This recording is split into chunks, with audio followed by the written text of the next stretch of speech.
Welcome to the Consummate Athlete Podcast, where we explore what it means to be a well-rounded, happy, goal-crushing athlete. Every week, myself, sports journalist Molly Herford, and cycling coach and kinesiologist Peter Glassford interview experts and chat through all of your training questions. We're excited to have you along for the ride. Hello. Welcome back to the Consummate Athlete Podcast. Peter, how's it going?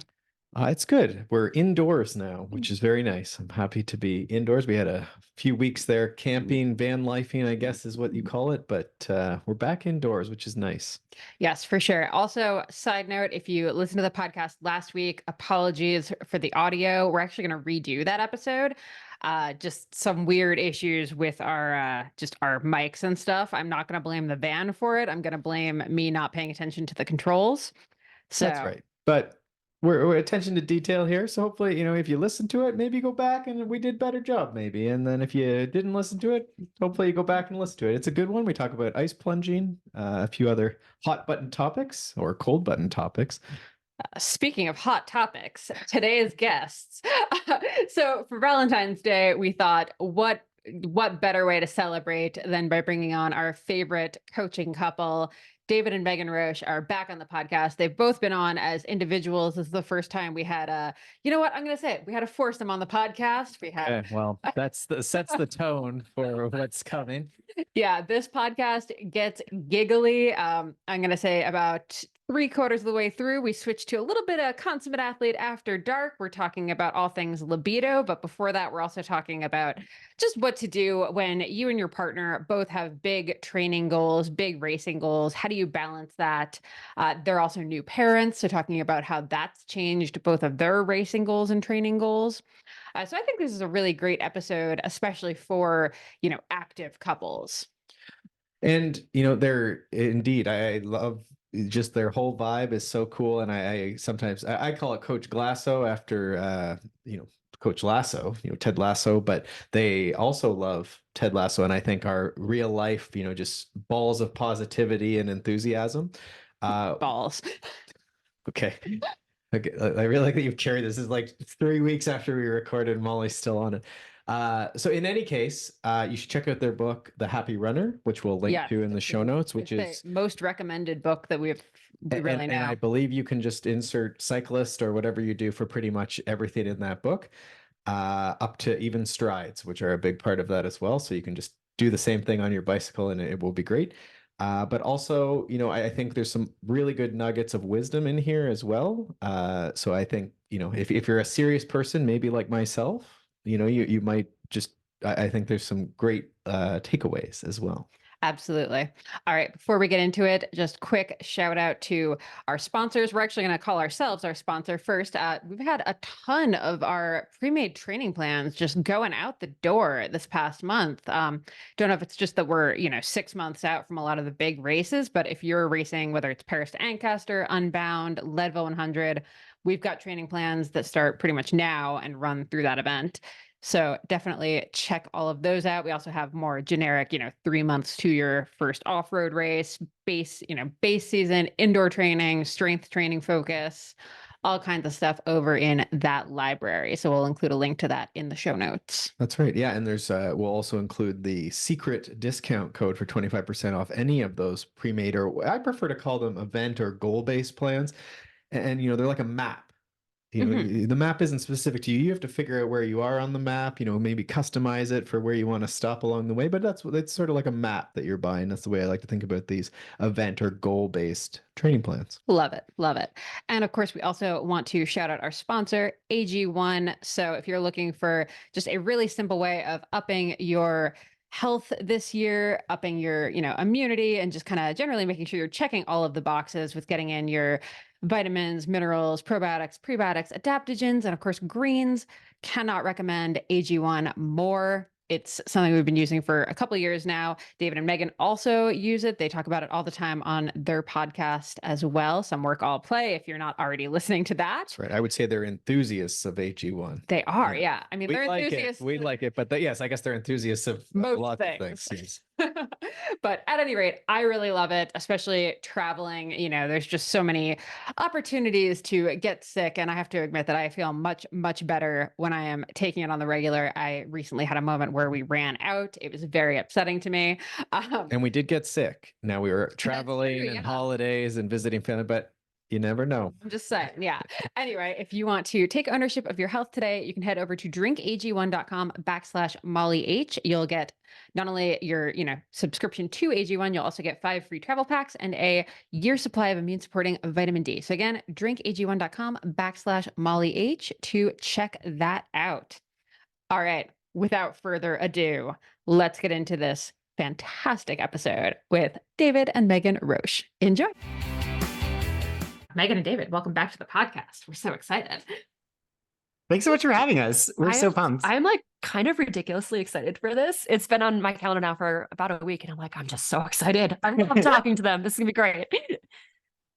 Well, I don't know if we can live up to the expectations, but we're jazzed on it. And DW is also jazzed on it. He's been like quiet on calls all day, and now he's like just down here like growling at us, like he knows that we're so excited. So It's putting that out it's there. it's our pheromones. Yeah, they're for the just coming, Valentine's- wafting through. To dogs only. Yeah. yeah. And actually, any small creatures, rodents, even we have a lot of prairie dogs out here. They go wild when we're around. The mice in our walls are Oh. like, we know what's going on. They are procreating. That is for sure. I mean, DW is essentially a prairie dog. You've seen him, short, It's true. long, same difference. Yeah. But okay, let's get into serious topics of romance here. So Well, so that is the Valentine's episode. And so we are going to, are we talking about like only sexy stuff, or what are we talking about? What's the theme? How are we doing this? theme here is really like a little bit of sexy stuff, but also like the training together, not training together, but being athletes as a couple, I think is like a tricky thing. Okay. So I guess let's start with like the question of just like, what does your training look like? Are you training together a lot? Even you're both very elite ultra runners. Do you train together a lot, or do you train separately? We don't train together that much anymore. Ever since we had baby Leo, it just requires a little bit more planning. And I think sometimes our entire lives now are intertwined so much in every single way, in the best way. It's so fun. Like we'll talk sometimes that other than the times we train, we're never more than like a few feet apart, which is incredible. But also I think training, at least for me, is sometimes a good time to listen to podcasts like this one. And for Megan, it's a good time to listen to her playlist, which sucks shit. But, burn. That's a Valentine's Day burn. A Valentine's Day burn. Okay, but I would say that like compared to our other dates, I would say we prioritize training as a date more often than other things. The other week I wanted to go out for sushi dinner, and you're like, Megan, we should save the childcare for training. Yeah. So we do train. I would say we train together probably like once or twice a week if Yeah. we're lucky at this point. But it used to be like 5 or 6 days a week. But honestly, I feel like we're in like a healthy spot with training together. It used to be a little touch and go at times. Like sometimes I don't know. As a woman, it's hard to train with someone who has a metric crap ton of testosterone. It's not easy. Yeah, But it's super annoying. Like Both of those strike me as a lot. That's a lot, like 5 times, like before baby Leo. Yeah, we used to train together. I mean, we do a lot of doubles and things too, so it kind of adds up in the denominator a little bit. But I mean, in the old days, especially when Megan was working a ton, and especially when she was like, we didn't have that time together all the time to just spend, not talking and being quiet and sometimes making jokes and all that. It meant so much more because it was a limited amount of time. That was us time that we could spend together. Now we got nothing but us time. Yeah. It's the freaking best. But I think sometimes too, Megan could use a break from me. Well, we would also structure it in fun ways too. Like David would go off and do some surges and strides, and it would kind of like mix up the course of the run, or we would do like a warm up and cool down together and do separate workouts. And so it was like 5 days a week, kind of with an asterisk, but Yeah. it was always fun. Like there's something, I don't know. I feel like when you're running together and then David goes and does a surge and I just get to watch like your sexy little butt scurry away. It's like, it does like break up the run in a fun way. And so I do miss that. Okay. First, I'm just going to call her on her bullshit because she says that. But at the times, especially early on when we were running together a lot, she was the one that was causing me emotional distress because she's like the best athlete in the world. And the number of times we would start runs and I'd be like, Nah, Megan, I'm 2 years older. I don't have that in me. I'm getting too old for this shit. At the age of what, 27, 25? Back then, yeah. Progressively, she's always going to be 2 years younger. Well, I used to start runs so fast, and you Yeah. would kind of protest, and I would just be running 20 feet ahead of you. So yeah, we've had some interesting. We've worked through a lot of relation stuff on runs. Yeah. Yeah, I would really struggle with the surges. I'm not gonna lie. Like, even if I knew he was doing them and like had them on the training plan, I would still just be really bitter and like grumpy. I Like, would, but like I think the Really once hard. once you did a stride, I recall, and I was like, oh, I'll just like run like with her, and she was like, absolutely not, and I was like, okay. So we don't do strides together. Oh. No. like I would not be able to look at his cute little butt in the distance. I would just be like furious about his cute butt in the distance. So Well, it's kind of been nice though, because sometimes recently you'll do surges and I'll be like, I can slow down a little bit. And then I'm like fresher by the time you come back. And then we do this one type of run where we're on Magnolia Road in Boulder, and it's constantly rolling hills essentially.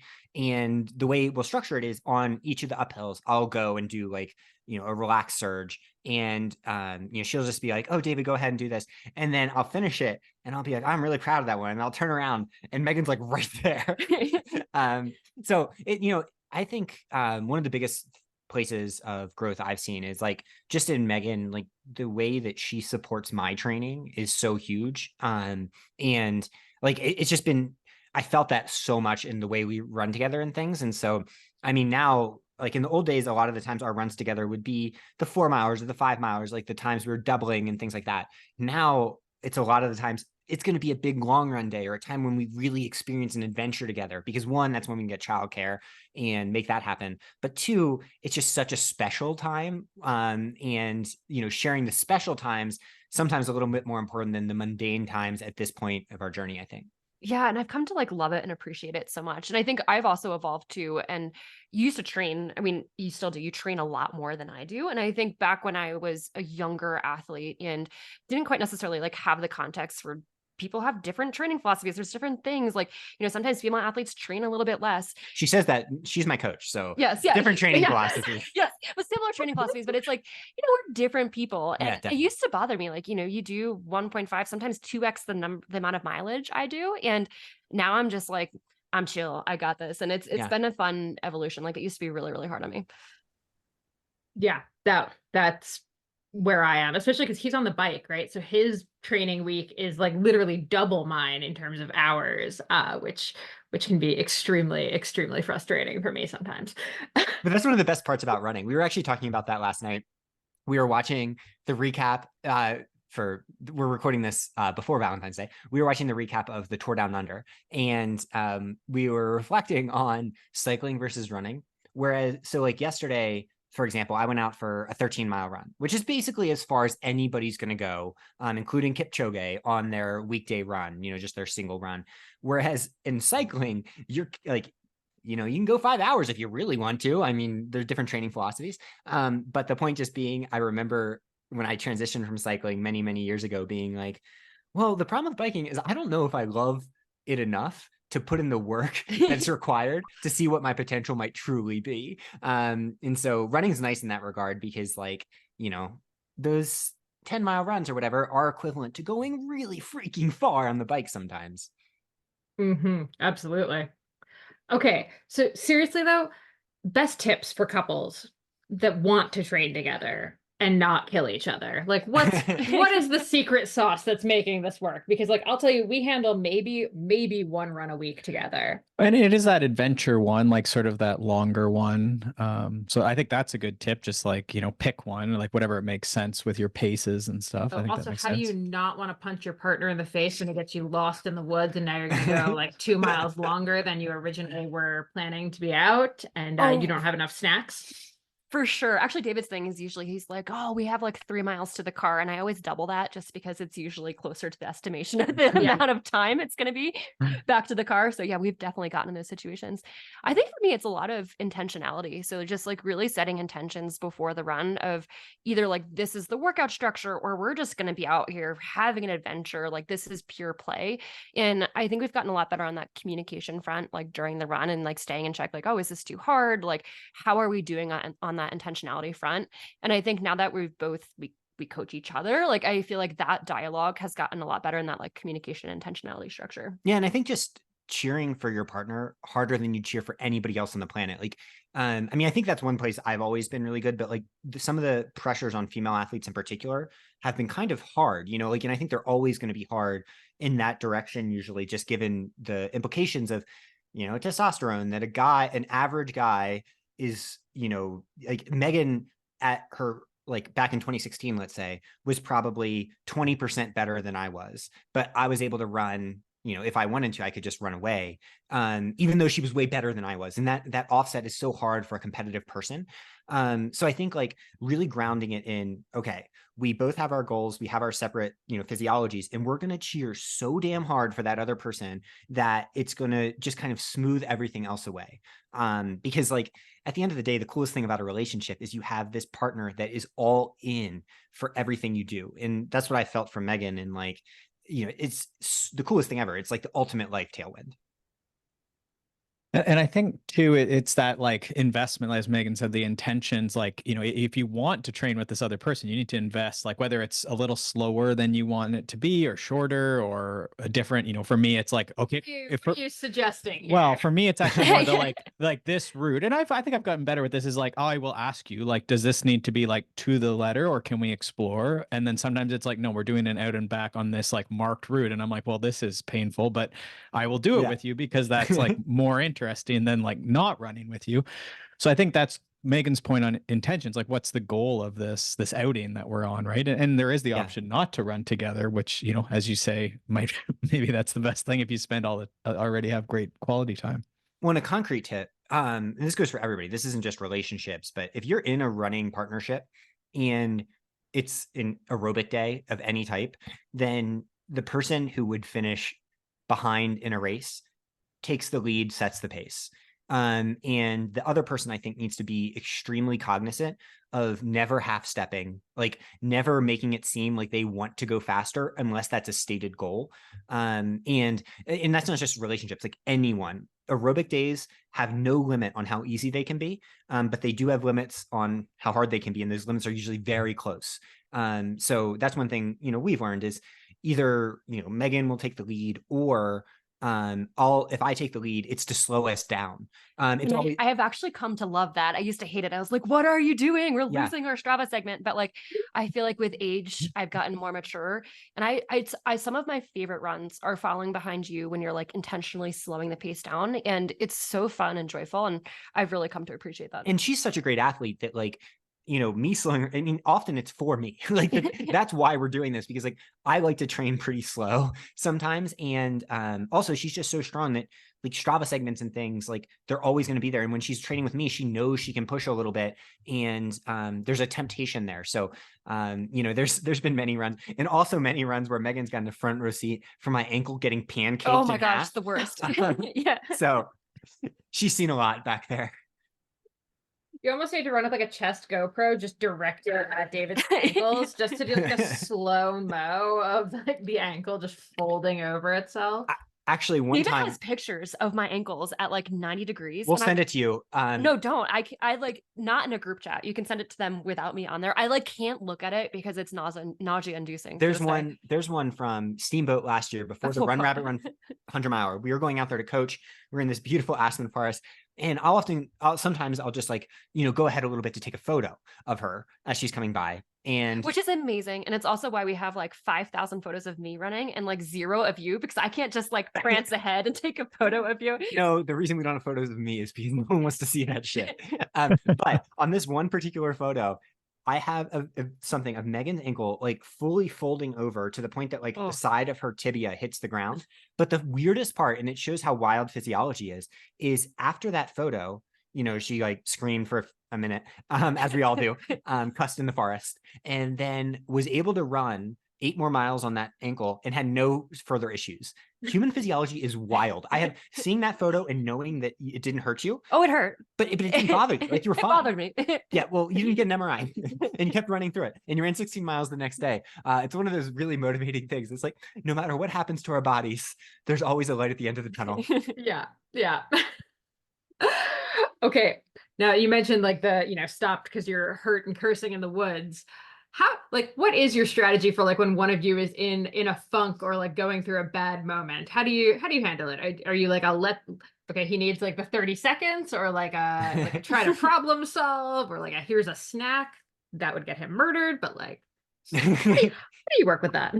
I feel like over time we've come to like understand the severity of it. And for me, I know by how many F-bombs David screams into the forest, like how severe it is. It's almost like this like MRI clinical grading scale of F-bombs. I'm like, okay, this is like a grade 4 ankle sprain because the severity is high. Like you are yelling to all of the trees. These are offensive cuss words. Yeah. Yes. But what do I, Megan, what do I say? I usually like, you're alternating. You're like swearing to the universe, and then you're like, I love you, Megan. And then it's like this like very interesting back and forth dialogue. And I'm like, wow, I'm just gonna let him sit on the trail and like work through this. But the thing is, like, I want her to still have a great run, and I think that that's part of the intentionality of it. Is that there's a little different. Like when it's my ankle or something, and almost always I can get back home. I want her to continue on her run, not get too lost as she's prone to do. I mean that happened pretty recently on a run that we did together, and you went and had a great 14 miler. But I think the flip side of that is sometimes with Megan, she has an autoimmune condition, and sometimes especially when we're up at high altitude, she'll start and like her body just won't have it. And on those days, it's like, okay, let's reset, like let's spend time together, because that's a much bigger deal, So essentially it's about like, I know Megan would stay with me if I broke my leg. Oh, for sure. For my little crappy ankles, she continues. For her autoimmune condition that's much more severe, it's a lot like a broken leg. When it acts up, like, I want to be there for her, and she probably needs her running partner to be there for her. Well, we have had to work through that a little bit because I've had heart issues, and I think there's a part of David that's like, if I'm pushing you and running with you, and something happens to your heart, is it like a function of me being there? And I think we've really had to work through that with like dialogue, and that's actually been pretty hard. Yeah. We did, but a few weeks ago, you did your first flat ground workout since your heart last acted up, and we did it together. How was that for you? No, it was good. I mean, having you as a pacer is like the best thing ever. And I think truly when I'm working out, I don't think about it. Yeah. I think it exists in your head, and then we just have like good communication about it. Well, we do have a pacing history too. So this is like context for the listeners. Back when Megan was at Duke, she wasn't really able to run one year. I forget exactly what happened to you.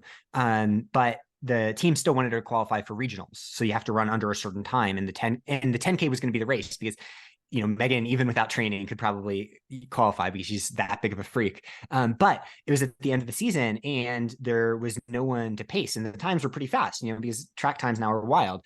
So it was one of the meets where they run the men and women in the 10K together. So I got to enter as an unattached athlete, and I was supposed to just pace like the last few laps or whatever, but Megan's teammate started way too fast, and actually too slow, which is even worse. Oh, was it too slow? Was it too fast first lap, I think, though? Yeah. So we just ended up getting to run together for 23 laps. So we have a big pacing history too. And she paced me at McDowell Mountain 50 miler, the last 8 miles of it just recently. It was so special. And I picked her out at mile 42, and from 42 to 44, put 2.5 minutes on to second place. Just, her tailwind that she gave me. Love it. Okay, what is the trick to being a pacer, especially in like a race context like that? Because Peter, I think, is going to be my Leadville pacer. So yeah, that's so exciting. What should he know? I think it gets back to intentionality of like really having those conversations about what someone wants. Like before the race, I was like, tell me everything. Like, where am I going to be? Like, am I going to run behind you? Like, how does this work? And I think we had it all formulated out ahead of time, which was really helpful. I'm just a soft boy that wants love and support. Yeah. That's all I want. You were so kind out there. I was afraid I was going to get dropped, actually, which is an interesting component of pacing. Megan puts on a bib. There's no all bets are off. I had to treat it like a race, but no. And I think it just gets back to that like communication structure. And I think for me, sometimes when I'm above lactate threshold, my communication structure is very different. And so I have to like plan for that and account for that ahead of time. And David is usually amazing with that. Yeah. So again, it just gets to talking about it. Like, I think, and it's not just like romantic relationships, it's all relationships. Just being open and communicating. I mean, it's something we've had to learn, and every relationship has to learn over time. It's like, you're probably not exactly the same person. And so having slightly different views of things is totally fine. It doesn't mean one's right and one's wrong. But like laying that out and being also willing to disagree and have conflict, that is kind of where the growth happens. Mm-hmm. Oh, I love that. And okay, you alluded to it with the autoimmune thing, and obviously like new baby is another issue. How have you handled when one of you can't run for an extended period? Because I feel like that has to be so hard for both of you in that situation. It's hard. Yeah. I've had stretches of like 4 to 6 months where I can't do any exercise, like including like walking up a hill. And sometimes it's hard. I mean, like, and it's a hard structure because it's like I care about it so deeply and also care about David's exercise so deeply. But the reality means that I'm going to be at home and he's going to go do a 24-mile long run sometimes on weekends. And it's like, it's just quite frankly a hard structure. And I think it just gets back to like communication and also continuing. It's like, I don't know, everyone's going to go through this. Like David's just coming off a little bit of a knee injury right now and is like building back to training. And you know, my little knee niggle is very comparable to your 6-month heart injury. Basically the same. Yeah. kind of, I mean, to some extent, No, it's like, Megan, the context you've dealt with is, I mean, unfortunately, you've grown through the fire yeah. in ways that like I've grown through a 73-degree day. Okay, but it's like not perfect. It's not 72, but it is 73. Okay, but I had exponentially more growing to do. I mean, but also that comes from like, I was never as good as you. So like, yes, I've done my fair share of things, but like you were literally the best athlete in the world at one point, and you're going to get back there. But so like the context is just different. Like I have to understand that, you know, the difference between an Olympic gold medalist and someone that competes like nationally, like fundamentally different pressures and stuff. So like, you know, the way you've handled it has been so cool, especially around the baby, because like baby plus heart is the ultimate like stress. Actually, baby does make it easier, to be honest with you. In what way? There's just like it's a broader, like, I don't know. Purpose I feel like or something. Yeah. Yeah, exactly. It's like a broader purpose. And honestly, I love him so much. And I love you so much, but it's like, it's just different. I mean, he's dependent, you know, you can wipe your butt and he can't. So it's like a slightly different love sort of situation. And I think it's helped a lot. Yeah. Well, during pregnancy, you can cut this out if it doesn't work. Oh gosh. Megan was a dependent for a period of time because weird things happened to the GI tract. And every so often, like once every 2 months during pregnancy, she'd be like, David, come in here. And I'm not going to get into details there, but just to let you know, intimacy breeds a lot of like good relations as it relates to running too. Because like, I think that's one advantage in an honest way that relationships have. It's like, you do have a level of physical intimacy, just like literal stuff, like not just, well, yeah, like bad, I'm not gonna call it bad, but stuff like that, gross stuff. And then also like sexy stuff. And all of that means that the physical parts of running, it's really easy to let your guard down and feel totally natural and at home and almost alone in a comforting way when you're together, when you're running. And I think that part is super cool. So don't you like how I used poop to draw a metaphor for the Love it. Love it. intimacy? Perfect. Very nice. Very nice. I mean, look, I remember when we first started dating, like I didn't want to run with him because I was like, if I have to poop in the woods, like I don't want to have to like stop and tell him that. Like, that's awkward. That's uncomfortable. Or like they're like, oh, I need to find a washroom like now or like 5 minutes ago. Like I don't want to tell him that. So it was like a big deal when I was like willing to train with him. Just FYI. Yeah, I don't know. Runners, they do a lot of stuff. It's not like cyclists. We're very clean. Yeah. I don't know. We were watching Tour Down Under and the break ended yesterday in the stage 1 when they had to go pee. They're just like, we're just going to pee in front of the cameras. Actually, one of our first bike dates, we did a century together and it was just kind of this like low key boulder century, but we were leading at the front and I got very into it. And David has to pee like 85 times during exercise. I hydrate. Yeah, you hydrate very well. And he was kind of like pacing me and I was like, David, you're going to pee yourself on the bike. You got to do it for this like very low key boulder century. And then my body fully reabsorbed all of that liquid. Yeah, but actually the end of that century does show, I think, a little bit of the dynamics of our relationship in a way that I think, you know, all relationships have to kind of slot in, and it doesn't have to be gendered, but I think this might be a little bit gendered. So we're doing it's called like the Sunrise Century or something like that in Boulder. It's a really tough thing. I've never ridden 100 miles before. I don't know if you had for sure, because of course you had. And so, you know, we start a little late, we move up through the field. Megan's like an absolute monster. If she wasn't a runner, she'd be an Olympic cyclist. And, you know, we burn down Left-Hand Canyon. I'm just going as hard as I can because like, you know, you can push high watts on that, even though it's a downhill. And we get to the bottom and we hit the stop sign. And I just like fail to unclip and just kind of fall sideways. And at that point, Megan's like, all right, we have 15 miles to go. I can see that David's starting to fade. I'm going to take the front. She proceeds to attack my ass, drops me in the last 5 or 10 miles, goes on to be the first finisher of the century, which, It's doesn't totally random. There's not even. but it's a classic example.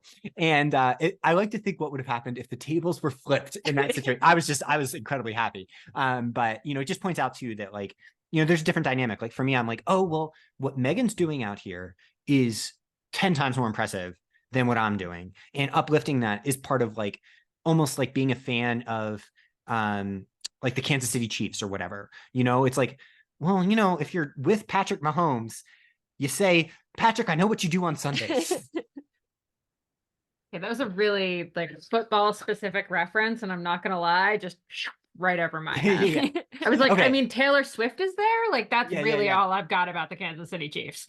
I guess like I should have used Travis Kelce because then I could have been Taylor Swift. Yeah, now I get it. Yeah, I'm caught up. Okay. Loving that. And actually, on that note, if one of you has a bad race and one of you has a good race, this is actually like that's maybe not a great example because that was like a casual century, but like, Yeah. I'm sure it's happened where like one of you has like best day ever and one of you is Well, just, maybe like, back up. Do you ever do the same race? Like, Fondo's lot. accepted, but Yeah. really, like, I didn't know that. So you do the same race sometimes.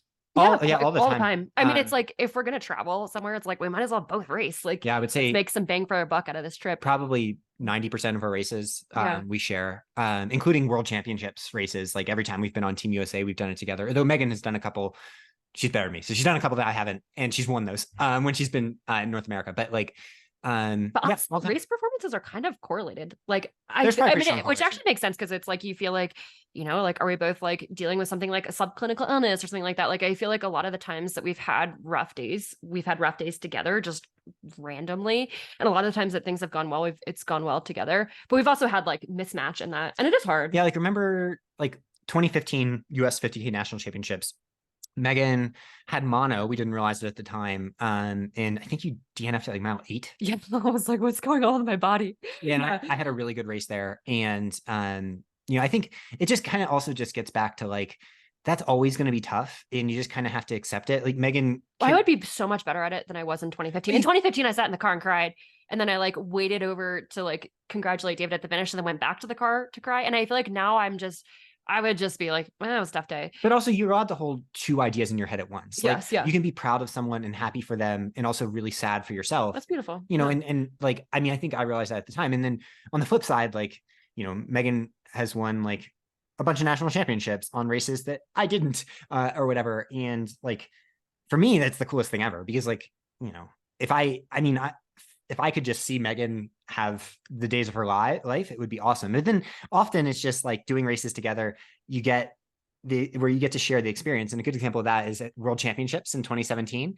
It was a tough day for both of us for reasons that we're not going to get into. But at the last aid station, I was just sitting there being like, I don't know what I can do. I had gone from the very front to the very back, and Megan comes by the aid station after a bit, she went from a race favorite having a terrible day as well. It's just like, David, you're coming with me, and grabs a chocolate croissant, sees me, grabs another chocolate croissant, and then walks me out of the aid station because she knew I couldn't run. And then we got to finish that race together, which was super special. It was our only race finish together. Yeah. Yeah. It was really magical, actually. It was magical in the shit. Yeah. Yeah. My ultra sign up score in that one was like 20. It was a day. So now, if it isn't apparent yet, you two are pretty special as far as your ability to be positive on stuff. You do have a book, a very popular book, The Happy Runner, which everyone should check out if they haven't. We definitely recommend it to clients, sort of as a, all the stuff we're talking about, the mindset and that sort of stuff. So a little plug there for you. But turning that same question a little bit around, let's say there's like a couple, maybe you don't coach couples, but I assume you have a few in your roster where maybe they're going for the same goal. Have you seen that go sideways, or are there any special preparations you might make if someone was, they were both preparing for Western States or insert, the race, the bucket list race that they're both going for? Yeah. And you kind of alluded to this earlier when you were talking about like the difference in training volume, especially for like men versus women. And so, and that's been my experience, at least too, is just that, what works for one person to get to something might not be the same as the other one. Right. And then, you have to balance that with any of these other, I guess, intentions or goals that they might want to train together or think they should. So And you definitely had some couples where they're like, wait, why isn't our training the same? Like, why is that that's it. person Yeah. doing this and I'm doing this? Why do I not get this workout? So yeah, have you had this and how do you handle it? We have. And I think my general reaction is like, if I give two athletes the same training, like the exact same training, we should look into our coaching philosophy. Yeah. Like it's just, Isn't that funny? You almost try and like not do it, right? Because you don't want to get like yes. caught. And that's, I actually found that awkward too in the situation where it's like you can't give them the same workout, but you're like, sometimes you just zone two. It's like everyone does it. Yeah, no. And I think it's just about understanding and having faith and confidence in like individual specific preparation. And I think we see it on a broader level too, like the existence of Strava. You can compare yourself to like anyone competing in a race. And I think it just gets down to like boundaries at some point of having boundaries with comparison. And if it's a partner, it's like the boundaries have to be a little bit more like up close and personal. But it's definitely, it's challenging from a coaching perspective. And honestly, we tend to take on partners less and less now, or like David coaches one athlete and I'll coach the other athlete, just because I think it's nice. Like we hear about life and everything from athletes. And I want that to be like a fully open conversation, much in the way that like I think a therapist would never take on like partners like independently. Like we've tried to do that. It seems like a good idea. Like conflict of interest always stresses me out. So that's like what you're describing. But is that a thing in therapy? I'm not familiar. Do they not take on? I think it is. Yeah. Unless you're doing like marriage counseling or like partner counseling together. I think it probably is a thing. Yeah. I mean, I've heard it across like therapists. So I assume it's probably like a broader thing. Yeah.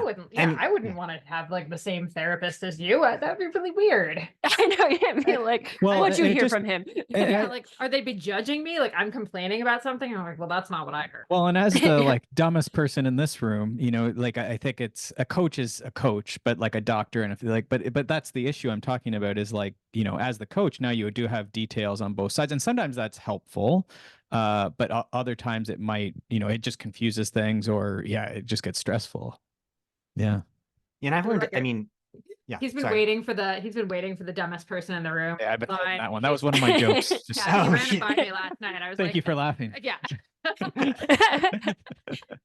You guys are the best. I was going to say, sexiest person in the room, I would understand. Dumbest, I do not think that is you. Because Leo is pretty close by. And like, honestly, 14-month-old babies are so dumb. Yeah, that's actually so dumb. A summary statement of babies. No one ever talks about it. Our dog Addie looks brilliant. Yes. Oh my God. Yes. And it's like Leo probably is going to be a really smart kid, but oh my God. He's getting actually every day. He is like doubling into it's kind of wild actually how much he's progressing, and it's very sweet and cool. But when you start at a low number, it gives you more room for growth. But yeah, like what I've learned with relationships, and this is hard for me too, is like that I want to be aggressively direct about things that I see when I'm involved, like either on both sides of the relationship or even in general. Like if someone feels like it's important to let in sources of conflict that they're feeling in the relationship, I'm not a marriage counselor, but I'm like, look, you know, this is a relationship. This is something you choose. You better get this on track, you know, in pretty much no uncertain terms. And that's something like I've had to learn the hard way, you know, coaching athletes that have in the later divorced. And I'm like, well, you know, at that point, I'm not helping by like kind of just smoothing over what's pretty clear from the outside. And so the same way in that I try to be direct about like training principles, if I see things, I'll just be like, look, I'm not an expert on this, but as a friend, like you got to start supporting your partner, or your partner needs to support you. And if they're not, you need to talk to them about that, because like, you know, we've had to have those conversations both directions of like, this is what I need. And, you know, I think sometimes people are hesitant to do that because they feel like relationships should just be natural and come easy and just flow. But it's like, we're two different people, and that's just not the way I think almost any relationship works, especially, you know, in like any relationship that seems idealistic from the outside is either not at all, or if it is, has come from those people yelling at each other about things that don't really matter, but are the important thing of growth, you know? Yeah, absolutely. Absolutely. The number of Instagram relationships we have seen break up, and the last post I saw was them like absolutely gallivanting in love. Yeah. Yes, and that's happens. Yeah, but that's a metaphor for everything. Even people listening to us right now, it's like, oh yeah, we have our deep shit. But and also like, well, you just talked about it, so yes, it's literal and figurative. Yes, literally 30 seconds before I proposed to her, Megan pulled over to the side of the trail in 2014 and crapped like a horse. Yep, just standing up, didn't even squat for it. You know, we had like a Strava segment. She was on a Strava I was on a segment. Strava segment, and I was like, "You got to be a little fast." She knew I was going to propose to her, and she's like, "I need to get a Strava segment." Actually, it was like textbook nervous poops. You You should be honored. I I was am. like, I was very excited in my entire GI tract. My whole dream is that one day I would be, in love enough to make a woman poop. Like a horse. Yeah, like a horse. Like a horse. I love but yeah, that like so much. but I think in talking about relationships, every single one is different, but like every single one has unseen conflict. And that's kind of the beauty of it, that you can have these things and it'll be okay. Or in some cases it's not. And that can be beautiful too, in a case of, growth in both directions, even if that growth is apart. Love it. Okay. Shifting gears slightly, but since we were just talking about the dumbest person in the room, baby Leo, how has having a baby shifted all of like the training and the racing and everything? And like, what advice, what have you learned in this last like year of new parenthood that you'd like, tell our listeners who are going through these same moments? Because we have no context. We have a small dog. He's pretty portable. He's loud. Dogs are They're good training, actually. Dogs are very close to baby. Don't let anyone tell you that they're fundamentally different. Whenever that always happened to us before we had a kid. Everyone's like, oh, like I heard a lot of like, dog mom is disrespectful. It's like, no, it's not.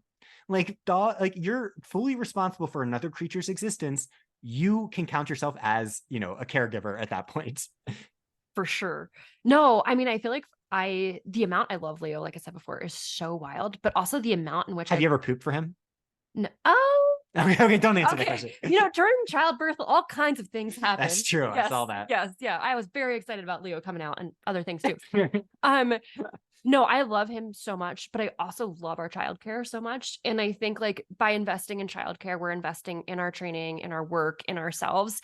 And it's been like, I think for me as a mom, I'm so hands-on, but I also realize I don't need to be hands-on 100% of the day. And that's been like a big thing is like, okay, let's get childcare. Let's use that childcare to do fun training together.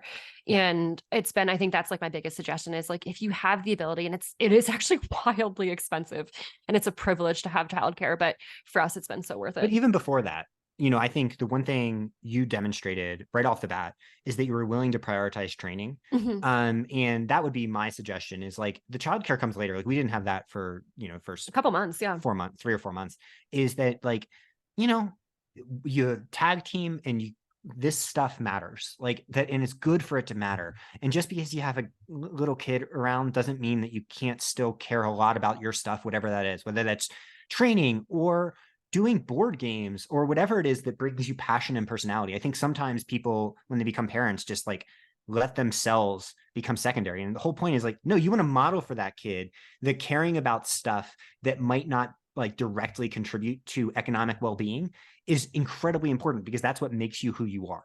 And so, I saw that from Megan right away. She like, I'm sure it was hard to leave him with me for a while, and now like, childcare was a journey, but we were able to find someone who's incredible and one of our best friends now. And that's been like game changing for things like training. But a lot of the time it comes down to like understanding that these kids have their own personalities and let them be themselves and find themselves. And they don't need either of us, like whether we have childcare or not, even when we're watching them, to be like constantly over top of them, being like, this is what you need to do now, like just kind of let the kid be a kid and let yourself be a fully formed kid too. Like you're a kid too. You don't have to grow up. You can still be a kid. I love that. It's also probably good advice for like any person because we have, we see so many runners and cyclists that get, so all encompassed by their work too, that they lose like the importance of training and everything. So actually I love that because I feel like boundaries are boundaries, and it's like you can almost predict how someone's going to be a parent or like insert like X position in life based off of how they've dealt with other boundaries. And I feel like before I don't know, I wanted to have a kid at like age 20. I love kids so much, but we waited a little bit, and I felt like it allowed us to like practice boundaries, and that helped a ton. And all of this is so different for the woman, I think, especially with breastfeeding, or whoever is breastfeeding, if it's non-binary person or transgender person, like that. It's just a relationship that the the other part of the partnership can never have. And, I thought one of the more interesting things I heard, I'm not sure essentially how truthful it is, but heard it in a bunch of places, is that the baby's first word is almost always dada, not mama. And the reason is not because they love dada more. It's because they view mama as a part of themselves for so long that they don't make a distinction between themselves and their mom. And that's so similar to the experience. And that also brings a lot of pressures that the other side of the relationship never has to face. Would you want to have boobs? Would I want? I mean, I'm not going to get into that. All bodies are amazing. I'm like, would you like to breastfeed?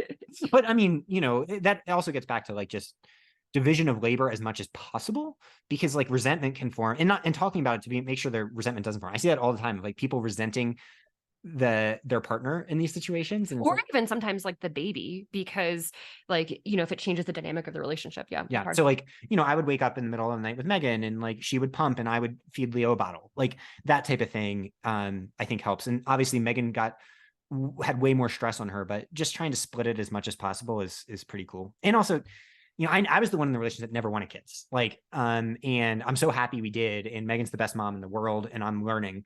But like, it's that, like, I think that's an important thing to say here too, is like, if you're in that part of it, throw yourself in with both feet and all love, because like, it can be an amazing thing about life, not a responsibility.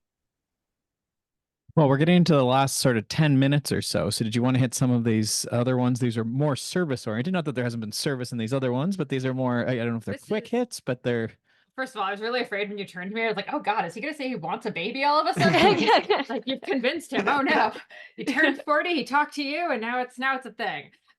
No, this is the Consummate Athlete After Dark edition, starting here, because we wanted to ask you guys all about libido. Oh yeah. And also, I'm excited. Also, the podcast name, I mean, I'm sure that joke gets made a lot, but it's just perfect. Oh my God, we're actually finally doing the Consummate Athlete. Consummate. Yeah. Consummate Yeah, athlete. you gotta. Yeah, it's a lot. It's the A. Yeah. Yeah, actually, it's been on my calendar, and I think that's part of the reason I'm so excited. I'm like, it's the Consummate Athlete. I love it.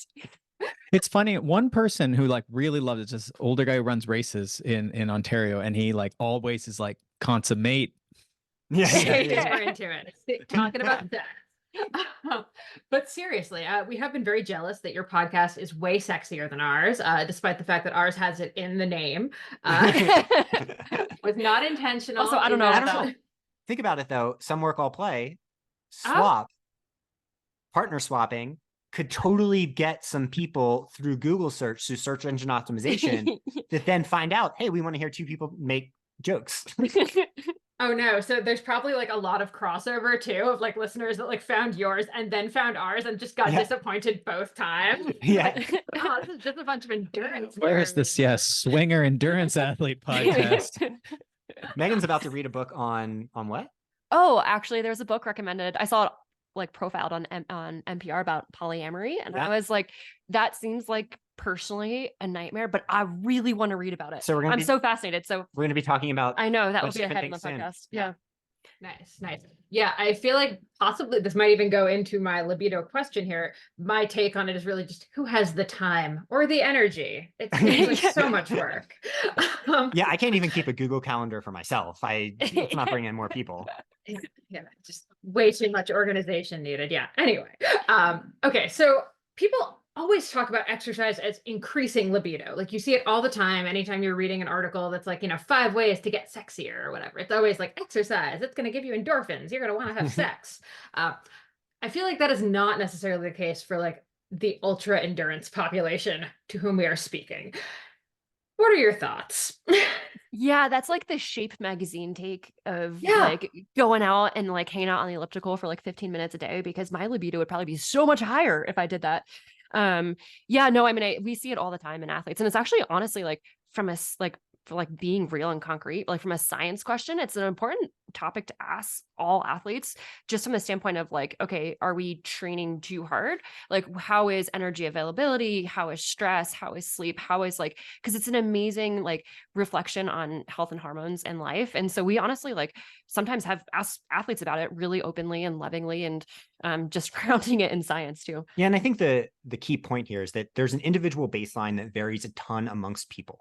So I think sometimes whenever this subject is brought up, like sex drive and libido, everyone assumes that like what you see on HBO is kind of the baseline, and that's just not the reality. You know, for men or women, like I think that that's point too. It's not a super gendered thing. Like, you know, women can have the highest sex drive and men can have lower sex drive, and that totally varies. So we're not so interested in like where it is at baseline. Like we want to know that from a perspective to see how it changes, but we don't necessarily care. Like, you know, we want people to have the most fully fulfilled lives they can. Some of those people will be asexual and they might have very low sex drives in some cases, and that's totally fine.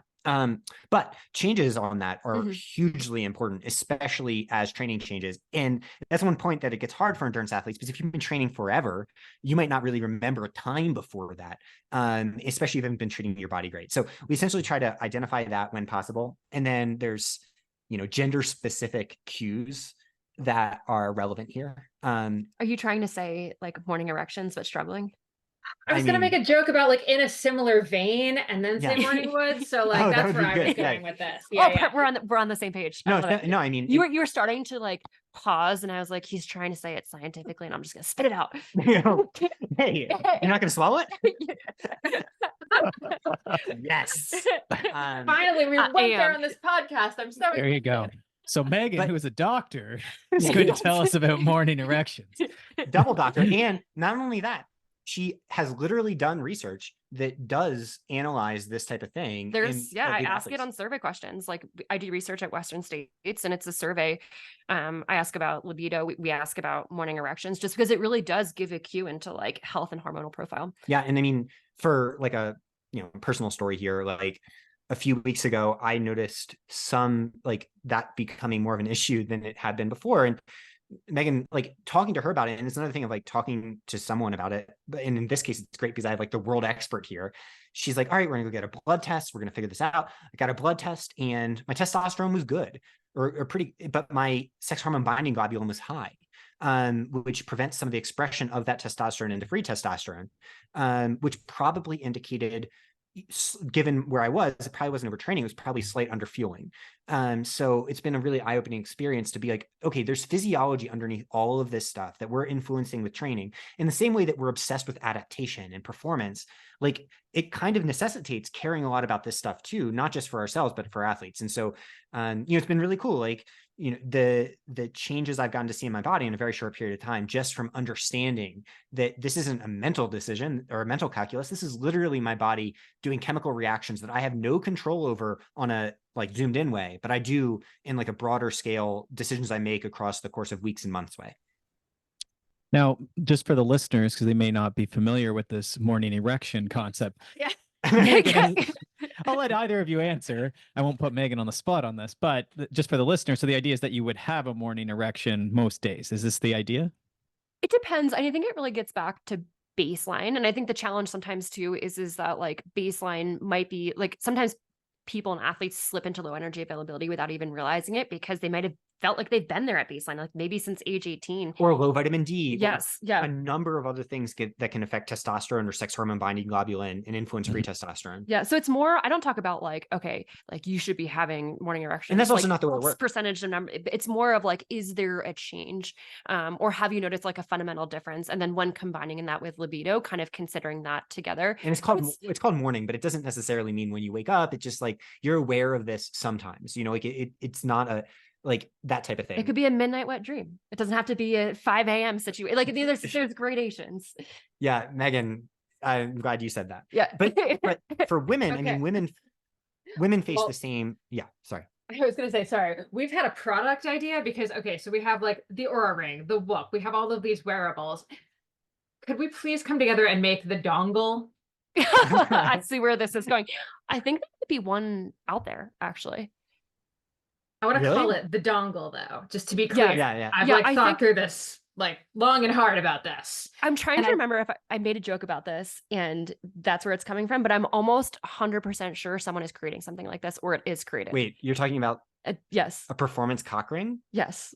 Okay, I think you're imagined that in one of your wet I'm dreams. pretty sure. And I don't want to say 100%, Combining but I'm like science. 90% sure. Yes. Yeah. Megan dreams about like, I saw this study in the British Journal of Sports Medicine on a cock ring. That totally I mean, makes sense.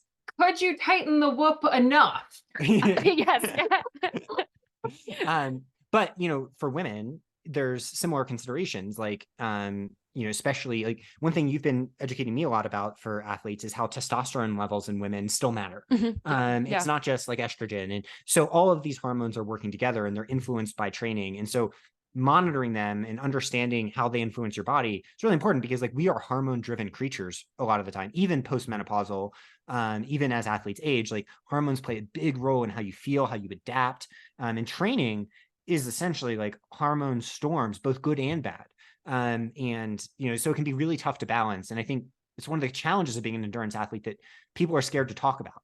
And like, that's why it's really courageous of you to talk about this on the podcast. I love that we're couching it in jokes, because it's a way in for people to really think about this as a serious way to understand your body in a manner that like literally no one else can understand for you. You kind of have to do it for yourself. Now, so it's sort of like just, keeping track of how you're feeling day to day. And then maybe like in a rest week, it's a good reason to take a rest week sometimes. Good, rest days certainly. And then like periods of the year where maybe you'd notice like, oh, and I haven't trained for 2 weeks. Suddenly, like I'm interested in dating, or I'm interested in whatever. I hope you're not interested Well, in dating. No, there you go. You have all this time We now. haven't got this book yet. Every rest day, Megan reactivates her hinge. There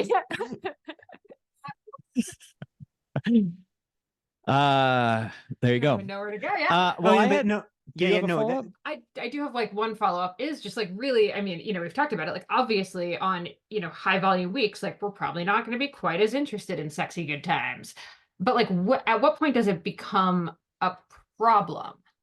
Like, Yeah, I mean, I feel like that's probably like relationship and context specific. Like, I think when we have athletes that, have probably like low numbers of that and have amazing relationships. And it makes your sex drive too. Makes Like, sex drive too. So it's like, I mean, I feel like it's so relationship and context dependent. And I think it gets back, it's very similar to like the morning erection discussion, is like, is there like a fundamental change from baseline?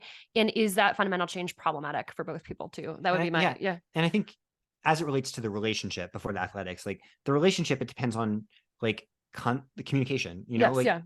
you're all in with your partner. Like literally, if you're like, God, like a good example is the childbirth process. That is a freaking journey. And people don't talk about that either. And the whole point being like, you are so intimately connected to a person that you should be 100%. If you're a guy out there listening, you should be 100% confident telling your partner, like, this is where I'm at. And similarly for women, like, also that's sexy too. Yeah. I mean, for a woman, that's like sexy talk. But if it's not across the board, like, yes, yeah, that's important too, because like, I think sometimes, people aren't really evolved on their knowledge of sex outside of athletics. And that, and if that happens, that becomes a big problem. And, so I think a lot of it gets back to education and communication. You need to understand how humans actually behave in these settings, how endurance athletes behave and how they're affected, and then talk to your partner about it in a really open and kind way. And, maybe not in the bedroom, but like at the kitchen table. And then athletically, really emphasize this is like a hormone framework for your athletics. Also improves adaptation and performance. So that's why we do rest days. And sometimes we get hate on that from like, some other coaches of professional athletes. And I'm like, you're not caring about some things that matter here. Like there's other things that matter that are also really important for adaptation, because all of the things we're talking about in optimizing yourself for that will also set you up to perform your best in running or biking or any other sport. love that. Love that. Okay. Last question. Very important. We're wrapping up here. Best Valentine's Day training date. You have the whole day free. Baby Leo has childcare if needed, but he's allowed to join in. What's the dream date here? Well, I think my favorite Valentine's Day so far is when Megan was playing field hockey at Duke. We went and did a Valentine's Day 5K where they had some cash prize for the winners. And it was really fun, whatever. But the most fun part, it was the very first experience we had ever had with Chick-fil-A. Yeah. And I'll always remember that chicken. So that's the best Valentine's Day we've had. Well, also we got second in the couples division. That's true. But you know what? The first place partnership, one of them doped. Yeah. They got caught for doping. Dopers, Did so they we gotta send go- you? Did they send you like a heart-shaped medal in the mail or something? No, we were stolen from. We were stolen from. We missed out on our $100. Yeah, or whatever That it was was. a really rough. There was and a it was the women. prize. Yeah, there Oh, was. there's a lot of money. There was a lot actually. of money. I think And- there might even be more than that. And you know what? She ran really, really fast, like much faster than me. And I was like, I let our partnership down. And then 8 years later, I was like, I feel validated. I feel good about this. But no, I mean, I feel like, okay, going on like a long adventure date in the I morning. think the absolute dream, not Valentine's Day, but like that we'll save up Yeah. is we love long bikes together. Oh, so fun. Because yes. That's a place where like running sometimes, you're just kind of on an individual journey. Like it's great to run together, but like you might as well be apart when it comes to energy contribution. In cycling with drafting, it's like the amount that you're a partnership out there, whether it's, your partner or anyone, is so cool. And so I just got a new bike. Molly knows this. I'm incredibly excited. I was influenced by Kasia Niodama. And yeah, not Matthew Vanderpool. I was influenced by Kasia. And the reason I got it is not for my running training, even though it's great. I like biking for runners. It's so that we can go out on, really long rides together this summer while Leo stay like when my parents are here or something like that. Like that's the type of thing I'm looking forward to. It's so magical. I get to stare at your calves for like 80 miles. I just like, I And hold then his drop wheel. me at mile 81. Yeah. But no, I would love that. And then some delicious food after. Yeah. Love it. I love it. The And we're both- delicious food after is like pretty key too. I have to say, like, I don't run with him unless there's like snacks afterwards involved. Oh, it's so important. But our new thing this year is we're both going to get, was it Canyon Shram, their jerseys, the Oh, yes. Oh, their team jerseys, and then down the front, unzipped in the front. And we've decided that it's going to be our vibe because she is literally one of our favorite athletes in the world. We've really gotten to women's cycling in the last 2 years. So like we're kind of obsessed with women's cycling. Also, we need to do a double date with you guys at some point, a biking date. That would be Definitely. so fun. Or a run date. That would be great. Definitely. Well, we'll be out there for a bunch of time It's true. ahead of Leadville. Oh, so shoot. Let's do it. let's That's do it. exciting. That would be so Yeah. fun. Oh, also good news. I have interviewed Kasia. She's just as lovely, like as she seems like she'd be. So it's always like great for me when I'm like, okay, good. You're cool. This is fantastic. I can love She's- you. So cool. and we're huge sports fans in Yes, general. yeah. Uh, Actually, huge bike fans. but- Yeah. and so we've decided, We're the biggest bike fans who can barely change a flat tire that exists. yeah, who never race themselves. Yes. Yeah. But we love cycling and we love all the principles of cycling, love everything about it. And particularly love Kasia. Understandable. That's actually why Megan's like getting the polyamory book. She's like, just I know. I keeping the options open. We're on the same page. You think like I do. Is she I was still like, with Taylor Finney? yeah, she is. I would make, I like don't They believe in have that, but I poly- would make one exception for her. They have polycules, right? That's true. Yeah. Oh my Hopefully goodness. this gets your podcast like out to some people that are just like, They're like, We're huh? going up in the rankings here. Okay, well, tell everyone where they can find and follow you two, because obviously, if people have listened this far, they should be listening to your podcast as well and following We along as you have a do. lot of fun podcasting on Tuesdays together. It's very much a back and forth. We make fun of each other a lot. Lots of love, lots of jokes, lots of good science on there. Some Work All Play podcast. Just listen to that and support Molly and Peter. They're amazing. So Yeah, we're pretty obsessed with you guys. Well, thank you. The feeling is 110% mutual. I'm very excited for this double date. I'm like putting it on the calendar already, just putting that out there. Is it going to go under the title Consummate? Is that going to be, are we going to label It's it gonna that? be like consummate / swap date. So Oh, like, That's gonna, it's gonna break Google. Google's like, we know what you're doing. yeah, it's like you put it in the title. We know what you're doing. Yeah, very obvious. Hey, I said I couldn't maintain a Google Calendar. Maybe I'll be able You to will, for this. for sure. Amazing. Oh, thank you so much for hanging out with us. Oh, this was so fun. You guys are awesome. Thanks for making our everyone week. for listening. Thanks so much for tuning in to the Consummate Athlete podcast. If you want to hear more training, racing, and endurance sport advice, make sure you subscribe to the podcast and leave us a rating and review. You can also subscribe to our newsletter at consummateathlete.com for a weekly dose of inspiration and advice straight to your inbox.